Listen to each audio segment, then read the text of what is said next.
ಸಾಲದ ಹೆಸರಲ್ಲಿ ಜನರ ಜೀವ ತೆಗೀತಾ ಇದ್ದ ಮೈಕ್ರೋ ಫೈನಾನ್ಸ್ಗಳಿಗೆ ಬ್ರೇಕ್ ಬೀಳೋ ಕಾಲ ಹತ್ತಿರವಾಗ್ತಾ ಇದೆ.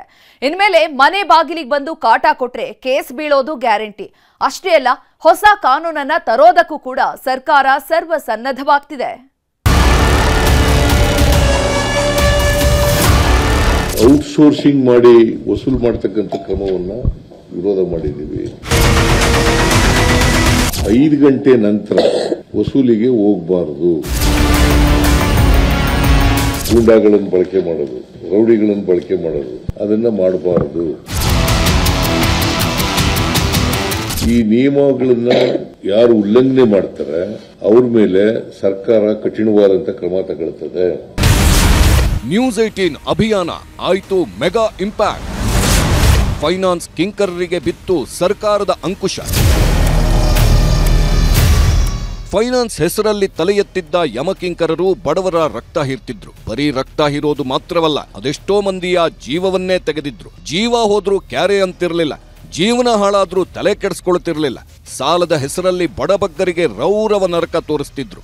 ಇವರು ಕಾಟ ತಾಳಲಾರದೆ ಅದೆಷ್ಟೋ ಮಂದಿ ಊರನ್ನೇ ಬಿಟ್ಟಿದ್ರು. ದುಡ್ಡಿನ ನಾಳೆ ಕಟ್ಕೊಡ್ತೀನಿ ಅಂದ್ರೆ ಕಟ್ಟಮ್ಮ ಬಾಯಿ ಬಂದಂಗೆ ಬೈತಾರೆ ಸರ್. ನಮ್ಮ ಅಪ್ಪ ಅಮ್ಮಗೆ ತುಂಬಾ ತೊಂದರೆ ಆಗ್ಬಿಟ್ಟೈತೆ ಸರ್. ಸರ್ಕಾರ ಪರ್ಮಿಷನ್ ಕೊಟ್ಟರೆ ನಾನು ಕಿಡ್ನಿನೇ ಮಾರ್ಬಿಡ್ಬೇಕಾದ್ರೆ ನಮ್ಮ ಅಪ್ಪ ಅಮ್ಮ ಸಾಲ ತೀರ್ಸ್ಕೋಬೇಕಾಯ್ತು ಸರ್. ಸಂತ ಪರಿಸ್ಥಿತಿ ಬಂದ್ಬಿಟ್ಟಿದೆ ಸರ್.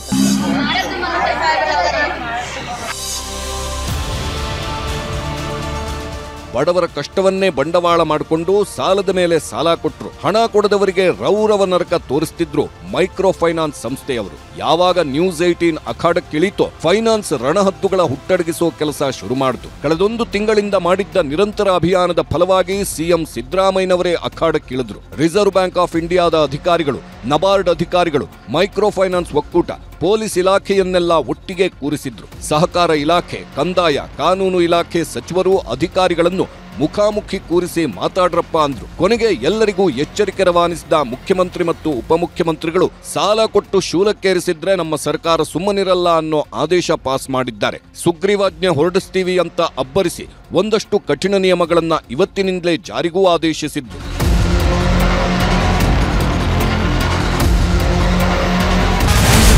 ಹಣ ವಸೂಲಿಗೆ ಖಾಸಗಿ ಏಜೆನ್ಸಿಗಳನ್ನ ಬಳಸುವಂತಿಲ್ಲ. ಸಾಲ ವಸೂಲಿಗೆ ಬಲವಂತ ಮಾಡೋದು, ಹಣ ವಸೂಲಿಗೆ ಗೂಂಡಾಗಳನ್ನ ಕಳಿಸೋ ಕೆಲಸ ಮಾಡಬಾರ್ದು. ಅಷ್ಟೇ ಅಲ್ಲ, ಸಂಜೆ 5 ಗಂಟೆ ಮೇಲೆ ಸಾಲ ವಸೂಲಿಗೆ ಬ್ಯಾಂಕ್ ಸಿಬ್ಬಂದಿಗಳು ಕೂಡ ಮನೆ ಹತ್ರ ಹೋಗಬಾರದು. RBI ನಿಯಮದಂತೆ ವರ್ಷಕ್ಕೆ 17.07%ಗಿಂತ ಹೆಚ್ಚು ಬಡ್ಡಿಯನ್ನ ಕೇಳುವಂತಿಲ್ಲ. ಸರ್ಕಾರದ ಆದೇಶ ಮೀರಿ ಬಂದ್ರೆ ಜನರೇ ಹೋಗಿ ದೂರು ದಾಖಲಿಸಬಹುದು. ಹತ್ತಿರದ ಪೊಲೀಸ್ ಠಾಣೆಗೆ ಅಥವಾ ತಹಶೀಲ್ದಾರ್ ಕಚೇರಿಗೆ ಹೋಗಿ ದೂರು ನೀಡಬಹುದು. ವಾರ್ನಿಂಗ್ ಮಾಡಿದ್ದೀನಿ ನಾನು.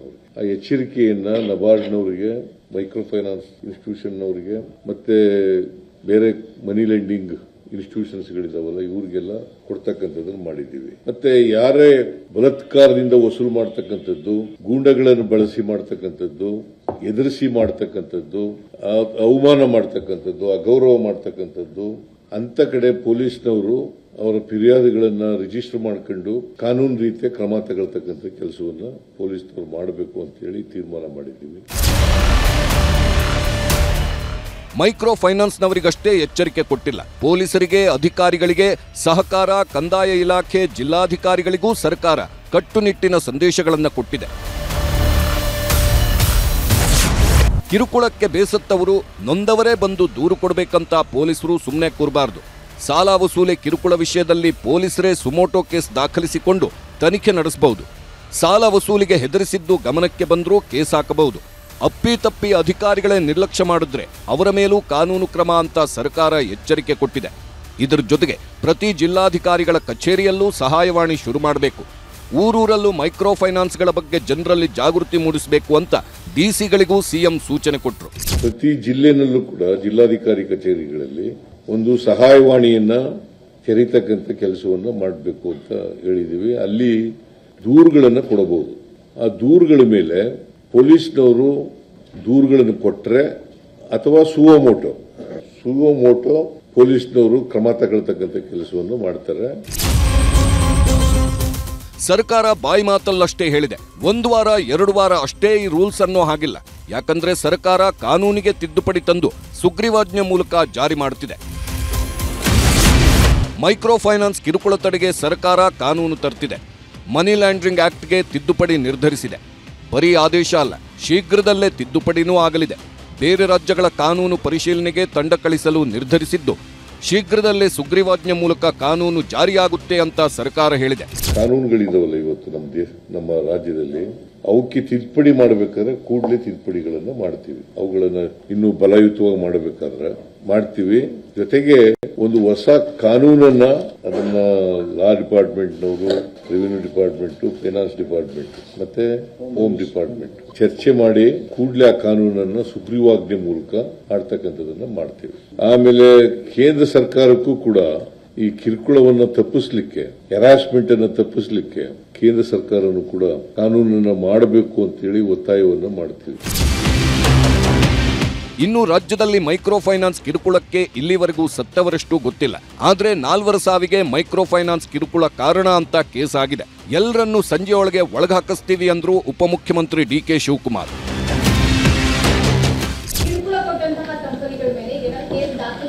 ಹೌದಪ್ಪ, ಕಂಪನಿ ದೂರು ಕೊಟ್ರೆ ಅವ್ರ ಮೇಲೆಲ್ಲ ಕ್ರಮ ತಗೋತೀವಿ. 7 ಕೇಸ್ ಆಗಿದೆ. ಇಲ್ಲಿ ಹೋಮ್ ಮಿನಿಸ್ಟ್ರು, ಡಿಜಿ, ಕಮಿಷನರ್ಗಳು ಎಲ್ಲ ಯಾಕೆ ಕುಣಿಸ್ಕೊಂಡಿದ್ದೀವಿ? ಸಾಯಂಕಾಲದಷ್ಟೊತ್ತಿಗೆ ತೆಗೆದು ಒಳಗೆ ಹಾಕಿ ಅಂತ ಹೇಳಿದೀವಿ. ಸಿದ್ದರಾಮಯ್ಯ ಸರ್ಕಾರ ಇಷ್ಟು ದೊಡ್ಡ ಮಟ್ಟದಲ್ಲಿ ಮೈಕ್ರೋ ಫೈನಾನ್ಸ್ಗಳ ಆಟಾಟೋಪಕ್ಕೆ ಕಡಿವಾಣ ಹಾಕೋಕೆ ಮುಂದಾಗಿದೆ. ಆದರೂ ವಿಪಕ್ಷದವರಿಗೆ ಸಮಾಧಾನವಿಲ್ಲ. ಯಾಕಂದ್ರೆ ಸರ್ಕಾರ ಟೀಕಿಸೋ ಭರದಲ್ಲಿ ಕೆಲ ಬಿಜೆಪಿ ಪ್ರಮುಖರು ವಿವಾದಿತ ಹೇಳಿಕೆ ಕೊಟ್ಟರು. ತಾಳೇನು ಕೂಡ ಸಿಎಂ ಅವರು ಕಳಿಸಿದ್ದಾರೆ. ಯಾಕಂತಂದ್ರೆ ಪೊಲೀಸ್ ಸ್ಟೇಷನ್ದಾಗ ರಕ್ಷಣೆ ಸಿಗ್ತಾ ಇಲ್ಲ ಅನ್ನೋದು. ಯಾಕಂದ್ರೆ ಹರಾಸ್ಮೆಂಟ್ ಹೆಚ್ಚಾದಾಗ ಊರು ಬಿಡ್ತಾರೆ, ಸುಸೈಡು ಮಾಡ್ಕೊಂತಾರೆ. ನಮ್ಮ ಹೆಂಡತಿಯರಿಗೆ ಮಾರುವಂತ ಪರಿಸ್ಥಿತಿನೂ ಈ ಸರ್ಕಾರ ತಗೊಂಡ್ಬಂದಿದೆ. ಇಡೀ ರಾಜ್ಯದಲ್ಲಿ ಒಂದು ರೀತಿ ಆಗುಂದರೋಡೆ ಆಗ್ತದೆ. ಈ ಸರ್ಕಾರ ಒಂದು ರೀತಿ ಜಾಣ ಕುರುತರ ತೋರಿಸ್ತದೆ. ಸರ್ಕಾರಕ್ಕೆ ಯಾವುದು ಕೇಳ್ತಾ ಇಲ್ಲ, ಗೊತ್ತಾಗ್ತಾ ಇಲ್ಲ.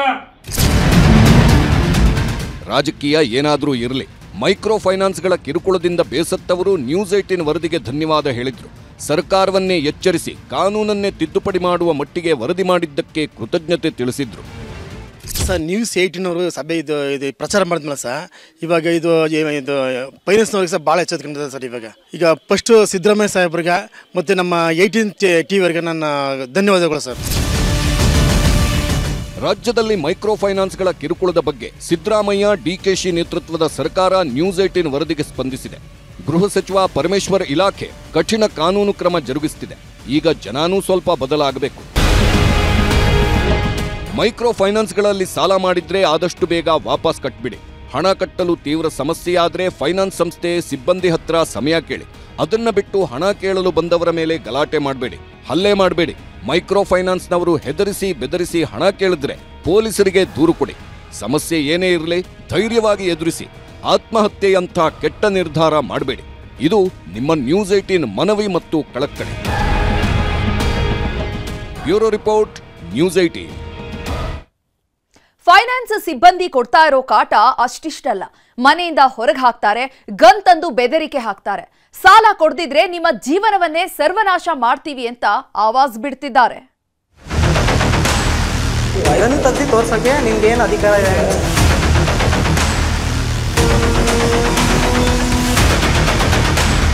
ಪೂರ್ತಿ ಒಂದೇ ಸಲ ಕಟ್ಟಿ ಅಂತ. ಬಿಗ್ ಬಾಸ್ ಸ್ಪರ್ಧಿ ವಕೀಲ ಜಗದೀಶ್ ಮತ್ತೆ ಸುದ್ದಿಯಲ್ಲಿದ್ದಾರೆ. ಅಣ್ಣಮ್ಮನ ಉತ್ಸವದ ವಿಷಯಕ್ಕೆ ಶುರುವಾದ ಗಲಾಟೆ ರಕ್ತವನ್ನೇ ಹರಿಸಿದೆ. ಬರೀ ಹೊಡಿ ಬಡಿ ಮಾತ್ರವಲ್ಲ, ಗುಂಡಿನ ಸದ್ದು ಮೊಳಗ್ತಿದ್ದಂತೆ ಪೊಲೀಸರು ಕಂಬಿ ಹಿಂದೆ ಕಳಿಸಿದ್ದಾರೆ.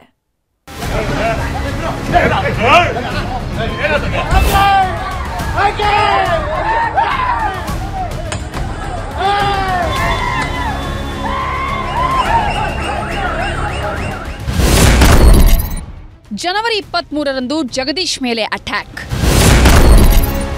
ಜನವರಿ 24ಕ್ಕೆ ಮತ್ತೆ ಕಿರಿಕ್, ಕಾರು ಪೇಸ್.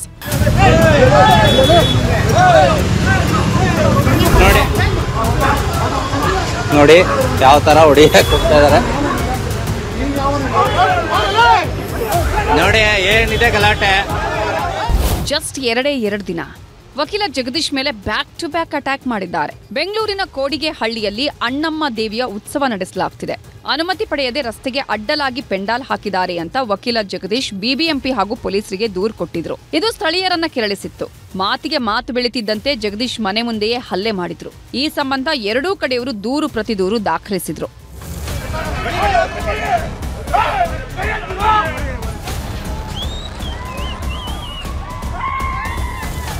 ಇದೇ ಗಲಾಟೆ ವಿಷಯವಾಗಿ ವಕೀಲ ಜಗದೀಶ್ ಸೋಷಿಯಲ್ ಮೀಡಿಯಾದಲ್ಲಿ ವಿಡಿಯೋವೊಂದನ್ನ ಹಾಕಿದ್ರು. ನನ್ನ ಮನೆ ಬಳಿ ಬಂದು ಕೆಲವರು ಗಲಾಟೆ ಮಾಡಿದ್ರು, ಇದರಲ್ಲಿ ಕೆಲವು ರೌಡಿ ಶೀಟರ್ಗಳಿದ್ರು, ಈ ವೇಳೆ ನನ್ನ ಗನ್ಮ್ಯಾನ್ ಇರಲಿಲ್ಲ, ಒಂದ್ ವೇಳೆ ಇದ್ದಿದ್ರೆ ಫೈರ್ ಮಾಡಿಸ್ತಿದ್ದೆ ಅಂತ ಅಬ್ಬರಿಸಿದ್ರು. ಇದೆಲ್ಲ ಮುಗಿತಿದ್ದ ಹೊತ್ತಲ್ಲೇ ನಿನ್ನೆ ಸಂಜೆ ಅಣ್ಣಮ್ಮ ಉತ್ಸವದ ಬಳಿ ಹೋಗಿದ್ದಾರೆ.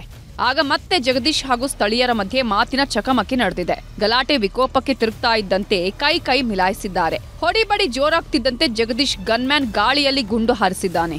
ಇದರಿಂದ ಮತ್ತಷ್ಟು ಸಿಟ್ಟಿಗೆದ್ದ ಜನ ಜಗದೀಶ್ ಹಾಗೂ ಗನ್ಮ್ಯಾನ್ ಮೇಲೆ ಹಲ್ಲೆ ಮಾಡಿದ್ದಾರೆ. ಜೊತೆಗೆ ಜಗದೀಶ್ ಕಾರನ್ನ ಪುಡಿ ಪುಡಿ ಮಾಡಿದ್ದಾರೆ. ಎಲ್ಲಾವುದು ಆಗಿದ್ದು ಪೊಲೀಸರು ಮುಂದೆ. ನಮ್ಮ ಗನ್ಮ್ಯಾನ್ ಕೊನೆಗೆ ವಿಧಿನೇ ಇಲ್ದಿರ ವೆಪನ್ ತೆಗೆದು ಫೈರ್ ಮಾಡಿದ ಮೇಲೆ they attacked on me.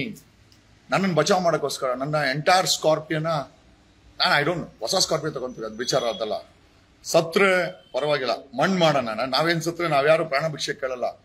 But ಈ ವ್ಯವಸ್ಥೆ ಬದಲಾಗಬೇಕು, ಈ ವ್ಯವಸ್ಥೆ ಬದಲಾಗಬೇಕು. ರೋಡ್ ಏನಕ್ಕೆ ಬ್ಲಾಕ್ ಮಾಡವ್ರೆ? ಅವ್ರ ಅಪ್ಪ ಪರ್ಮಿಷನ್ ತಗೊಂಡವನ, ಅವ್ರ ಅಮ್ಮ ಪರ್ಮಿಷನ್ ತಗೊಂಡವ್ರು, ಏನಕ್ಕೆ ಸರ್ ಮಾತಿದು? ನನ್ನ ಪ್ರಕಾರ ವರ್ಷ ಕೂಡಿಸಿ ಮಾಮೂಲಿ ಗೊತ್ತಲ್ಲ ನಿಮಗೆ ಅಂದ್ಬಿಟ್ಟು ಲೊಟ್ಟಾಡ್ಕೊಂಡು ಹುಡುಗರೆಲ್ಲ ಹೊಡಿತಾರೆ ಸರ್. ಏನಕ್ಕೆ ಸರ್? ಟ್ರಾಫಿಕ್ ಆಗೈತೆ ನಮಗೆ, ರೋಡ್ ಜಾಮ್ ಮಾಡವ್ರೆ, ನಾವು ಕ್ಲಿಯರ್ ಮಾಡಕ್ಕಂತ ಹೋದ್ವಿ, ನಮಗೆಲ್ಲ ಹೊಡೆದವ್ರು ಸರ್, ನಮ್ಗೆ ತಳ್ಳವ್ರೆ, ಹೊಡೆದವ್ರೆ ಸರ್, ಅಷ್ಟೇ ಸರ್ ನೋಡಿದ್ದು. ಆಮೇಲೆ ಜಗಳ ಆಯಿತು, ಫೈರ್ ಮಾಡಿದ್ರು, ಆಮೇಲೆ ಹಂಗೆ ಮಾತುಕತೆ ಆಯಿತು, ಅವ್ರು ಕರ್ಕೊಂಡು ಹೋದ್ರು ಅಷ್ಟೇ ಸರ್. ಫೈರಿಂಗ್ ನಡೆದ ಸ್ಥಳದಲ್ಲಿ ಫೋರೆನ್ಸಿಕ್ ಜೊತೆ ಪೊಲೀಸರು ಮಹಜರು ಪ್ರಕ್ರಿಯೆ ನಡೆಸಿದ್ದು ವಕೀಲ ಜಗದೀಶ್ ಹಾಗೂ ಗನ್ಮ್ಯಾನ್ ಅನ್ನ ಬಂಧಿಸಿದ್ದಾರೆ. ಒಟ್ನಲ್ಲಿ ಉತ್ಸವದ ವಿಷಯಕ್ಕೆ ಶುರುವಾದ ಗಲಾಟೆ ರಕ್ತ ಹರಿಸಿದ್ದು ಮಾತ್ರ ಸುಳ್ಳಲ್ಲ. ಶರಣು ಹಂಪಿ ಜೊತೆ ಮುನಿರಾಜು, ನ್ಯೂಸ್ 18 ಬೆಂಗಳೂರು. ಆಟೋ ಓಡಿಸಿಕೊಂಡಿದ್ದ ಆತ ಎಸ್ಎಸ್ಎಲ್ಸಿ ವಿದ್ಯಾರ್ಥಿನಿ ಮೇಲೆ ಕಣ್ಣಾಕಿದ್ದ. ಪ್ರೀತಿ ಪ್ರೇಮದ ನಾಟಕವಾಡಿ ನಡು ನೀರಲ್ಲಿ ಕೈಕೊಟ್ಟು ಹೋಗಿದ್ದಾನೆ. ಮದುವೆ ಆಗೋಣ ಬಾ ಅಂತಿದ್ದಂತೆ ಎಸ್ಕೇಪ್ ಆಗಿದ್ದವನಿಗೆ ಪೊಲೀಸರು ಬಿಗ್ ಶಾಕ್ ಕೊಟ್ಟಿದ್ದಾರೆ.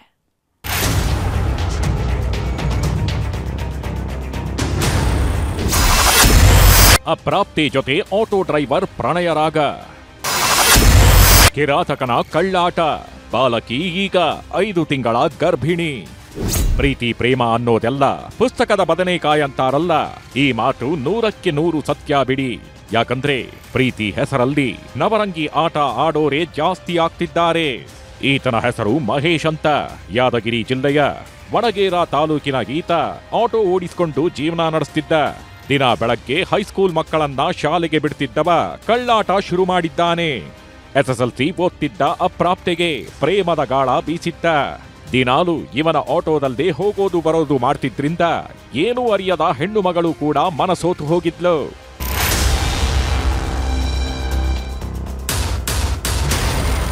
ಪ್ರೀತಿ ಹೆಸರಲ್ಲಿ ನಾಟಕ ಆಡ್ತಿದ್ದ ಮಹೇಶ ಅಪ್ರಾಪ್ತಿ ಅನ್ನೋದನ್ನು ನೋಡದೆ ಬಲವಂತವಾಗಿ ಲೈಂಗಿಕ ದೌರ್ಜನ್ಯ ಕೆಸಗಿದ್ದ. ಯಾವಾಗ ಹೆಣ್ಣು ಮಗಳು ಗರ್ಭಿಣಿ ಆದ್ಲೋ ಇರೋ ವಿಷಯವನ್ನ ಮಹೇಶನಿಗೆ ಹೇಳಿದ್ದಾಳೆ. ನಾವಿಬ್ರು ಮದುವೆ ಆಗೋಣ ಅಂತಿದ್ದಂತೆ ಕಿರಾತಕ ಎಸ್ಕೇಪ್ ಆಗಿದ್ದ. ಹೀಗಾಗಿ ದಿಕ್ಕು ಕಾಣದಂತಾದ ಹೆಣ್ಣು ಮಗಳು ತನ್ನ ಹೆತ್ತವರಿಗೆ ವಿಷಯ ಹೇಳಿದ್ದಾಳೆ. ಪೋಷಕರು ಪೊಲೀಸ್ ಠಾಣೆ ಮೆಟ್ಟಿಲೇರ್ತಿದ್ದಂತೆ ಪೋಕ್ಸೋ ಕೇಸ್ ದಾಖಲಾಗಿತ್ತು. ಕಿರಾತಕನ ಕೈಗೆ ಕೋಳ ಬಿದ್ದಿದೆ. ಈ ಕುರಿತು ನಾವು ಮಹಿಳಾ ಠಾಣೆಯಲ್ಲಿ ಪ್ರಕರಣ ದಾಖಲಿಸಿ ಪೋಕ್ಸೋ ಅಡಿಯಲ್ಲಿ ನಾವು ಪ್ರಕರಣ ದಾಖಲಿಸಿದ್ದೀವಿ. ಈ ಕುರಿತಂತೆ ನಾವು ಆರೋಪಿಯನ್ನು ಸಹ ಅರೆಸ್ಟ್ ಮಾಡಿದ್ದೀವಿ. ಬಾಲಗರ್ಭಿಣಿಯರ ಒಂದು ಪ್ರಕರಣಗಳು ಬರ್ತಿದ್ದಂಗೆ ಕೂಡಲೇ ನಾವು ಅದು ಕಾನೂನು ರೀತಿ ಕ್ರಮ ತಗೊಳ್ಳಲಿಕ್ಕೆ ನಾವು ಆ ಒಂದು ತಂಡವನ್ನು ರಚಿಸಿದ್ದೀವಿ. ಒಟ್ನಲ್ಲಿ ಪ್ರೀತಿ ಹೆಸರಲ್ಲಿ ಹೆಣ್ಣು ಮಗಳ ಬದುಕು ಹಾಳು ಮಾಡಿದವನಿಗೆ ತಕ್ಕ ಶಿಕ್ಷೆ ಆಗತ್ತಾ? ಕಾದು ನೋಡಬೇಕು. ಗಣೇಶ್ ಮಾಲಿ ಪಾಟೀಲ್, ನ್ಯೂಸ್ 18 ಯಾದಗಿರಿ. ದೇಶದ ರಾಜ್ಯದ ಅತಿ ದೊಡ್ಡ ಮುಖ್ಯಮಂತ್ರಿ ಯೋಗಿ ಆದಿತ್ಯನಾಥ್ ನೆಟ್ವರ್ಕ್ ನ್ಯೂಸ್ 18 ಜೊತೆ ಮಾತನಾಡಿದ್ದಾರೆ. Network 18 editor in chief Rahul Joshi ಅವರ ಜೊತೆ ಮುಕ್ತವಾಗಿ ಮಾತನಾಡಿದ್ದಾರೆ. ಜಗತ್ತಿನ ಅತಿ ದೊಡ್ಡ ಮಹಾಕುಂಭಮೇಳದ ವೇದಿಕೆಯಲ್ಲೇ ಯೋಗಿ ಆದಿತ್ಯನಾಥ್ ಅವರ ವಿಶೇಷ ಸಂದರ್ಶನ ನಡೆಯಲಿದೆ. ಇನ್ನು ರಾಜಕೀಯ, ಸನಾತನ ಧರ್ಮ, ಅಭಿವೃದ್ಧಿ, ಕಾಂಗ್ರೆಸ್ ಆರೋಪಗಳ ಬಗ್ಗೆ ಯೋಗಿ ಮಾತನಾಡಿದ್ದಾರೆ. तो योगी जी, अगर इस बात को आगे बढ़ाएं तो 2027 के उत्तर प्रदेश के चुनाव में आप किन मुद्दों को लेकर लोगों के बीच में जाएंगे? देखिए, हमारे मुद्दे तो बहुत साफ हैं जी। हमें विरासत और विकास को आगे बढ़ाना है, गरीब कल्याणकारी योजनाओं को लेकर के आगे बढ़ाना है, सुरक्षा का बेहतर माहौल देना है, सबका साथ और सबके विकास के भाव के साथ भारतीय जनता पार्टी और एनडीए 2027 के चुनाव में भी आगे बढ़ेगी और फुल मेजॉरिटी के साथ अपनी सरकार फिर से यूपी के अंदर बनाएगी।